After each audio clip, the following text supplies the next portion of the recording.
Welcome to Oz Trader Chat. Today is the 31st of May 2012, and as always we need to start the proceedings by going through our disclaimers. Unfortunately I need to read these out, so I'm sorry if it's a little boring, but here we go, it is necessary. All trading involves risk. Please be aware of and accept this risk before trading, and never trade with money that you cannot afford to lose. You should also know that past performance of any trading methodology is no guarantee of future results. No representation is being made in this webinar that any account will profits or losses similar to those discussed. And finally, you should be aware that all results should be considered to be hypothetical unless otherwise specified, and hypothetical performance results have many inherent limitations. Unlike an actual performance record, they do not represent actual trading. A few points about using NetViewer. I think we're all old regulars today, but if there are any new people out there, a few pointers. The best way to ask questions is, of course, to type a message into the chat window. If you cannot hear me, then you should slide your speaker slider up to the right. And if you'd like to speak to me, right-click and enter a chat message. I don't know why I still include that in the introduction. Nobody's spoken to me for years. I don't know. Anyway, but we'll take that out next week. Also, please be careful of mouse clicks because they tend to pop up brightly colored arrows and so forth. Right, let's get down to the meat of the matter, and let me see if I can find my sentient trader window. There we go. All right, and let me check that is showing. Yes, it is. All right. So in today's Oz Trader Chat, I thought that I would speak again about the Australian market, and in fact in today's Oz Trader Chat I thought that I would play devil's advocate. I'm enjoying the slightly less formal nature of Oz Trader Chat compared to our Wednesday Trader Chats, where we have 30 people, and so I'm planning to make today's Oz Trader Chat slightly less formal, and I'm going to talk for about 45 minutes about some ideas about what's happening in the markets, and what I'd like to do today is take a step back and have a look at what might be happening long term. We've been talking about this analysis for the last 2 or 3 months, and so far the analysis has proved to be very appropriate to what's happening in the market, and certainly everything we've spoken about has transpired so far. You know, we've been warning for a few weeks about a falling market, and the market has indeed fallen. So sometimes when the markets do everything that you expect them to do, one can be lulled into a false sense of security, and you can think, oh well, the markets are the analysis is clearly perfect, and so we don't need to think anymore. And that's always a dangerous time, I think.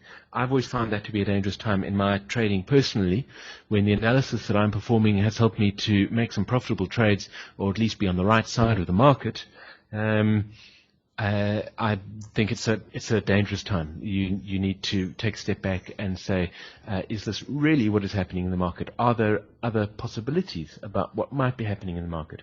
So that's the first thing I'm going to talk about today, is what if, even though our projections and our analysis has proved to be very correct, is it possible something else is happening?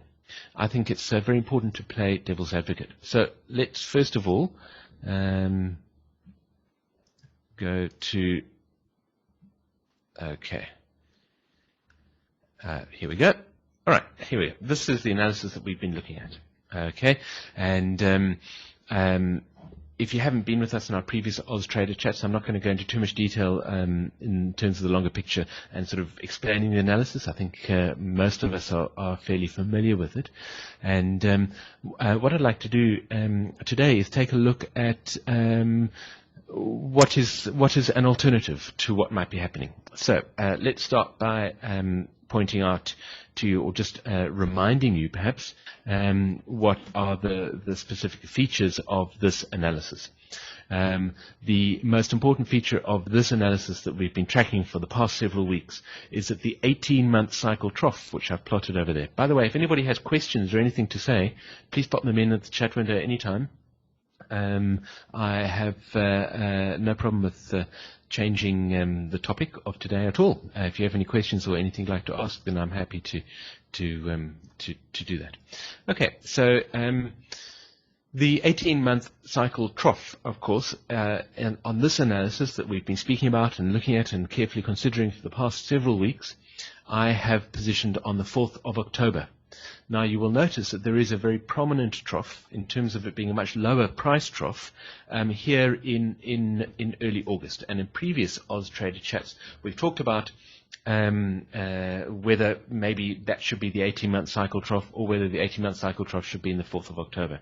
Now, most world markets, by which I mean the US stock markets, many European markets, the South African market, as we saw last week, and Indian markets, many markets around the world experienced very prominent and important troughs on the 4th of October. And as we've discussed before, it was in fact only 1 day's price action, as you can see over here in August. It was a single day's price action which caused price to drop to a lower level than it reached on the 4th of October. And that is, in my experience, usually a result of what Hurst calls fundamental interaction, which means that something fundamental is happening. And in Australia is vulnerable to fundamental events because the American markets are closed when Australians are trading. And yeah, I don't know what the psychology is to it, but it's something I learned when I was trading in South Africa. When the American markets are closed, things can happen in a non-American market. The market can be very volatile, particularly times of high emotion. So I suspect that this very long tail that you see down here is a result of fundamental interaction, and that is why, as we've explained before, the 18-month cycle trough I think is better positioned here in October. Okay. You will know from the analysis that we've been tracking that that then means that the most likely 20-week cycle trough occurred here in the first week of March. And of course, since then we have seen an 80-day cycle, which is most probably forming a trough round about now. For the last 2 weeks, we've been looking out for that trough. We've been trying to identify it. It could have occurred over the weekend 2 weeks ago. And if that surprises you, I must remind you that Hurst's cycles and Hurst cyclic principles are state specifically that the cycles don't stop moving over the weekend. And there's a prime example over here, 2 weekends ago, which is this gap in the chart that you see over there. Some people send us emails saying, how do I get rid of those gaps in my charts? I don't want to see the weekends. Well, you can't, because the gaps in the charts are time that happened, whether we like to remember it or not. And the fact that we weren't trading the financial markets doesn't matter in terms of the analysis that's being performed using Hurst cyclic principles, because, of course, Hurst cyclic principles exist across in time, regardless of whether we're trading or not. So as you can see, the market came down very heavily all around the world on the Friday. The fact that there is no price data over that weekend on the Saturday and the Sunday does not mean that the cycle stopped moving. So this is a prime example where Sentient Trader might position a trough, even a trough of 80-day magnitude over the weekend, because it's very possible that in fact price, or at least the cycles, if we had been trading, the price would have come down. It's impossible to know. Okay, the fact that they opened up a little bit on Monday means that the trough formed possibly on Friday or possibly on Saturday sometimes. So, in fact, there's a possibility that this trough that we've been waiting for occurred in that weekend 2 weekends ago.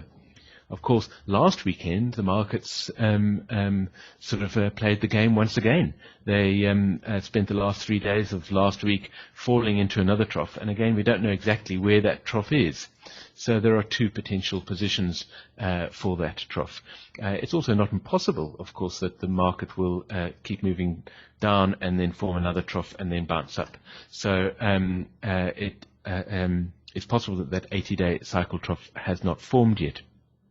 How do we know when that 80-day cycle trough is formed? Well, we need to look at some FLDs and VTLs, and I've just popped up quite a lot of them.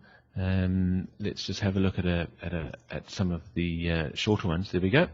As you can see, price this week in the Australian market crossed up above both the 10-day and the 20-day FLD. I think you can see that, and the clearest way of seeing it is to look at the line on median chart, and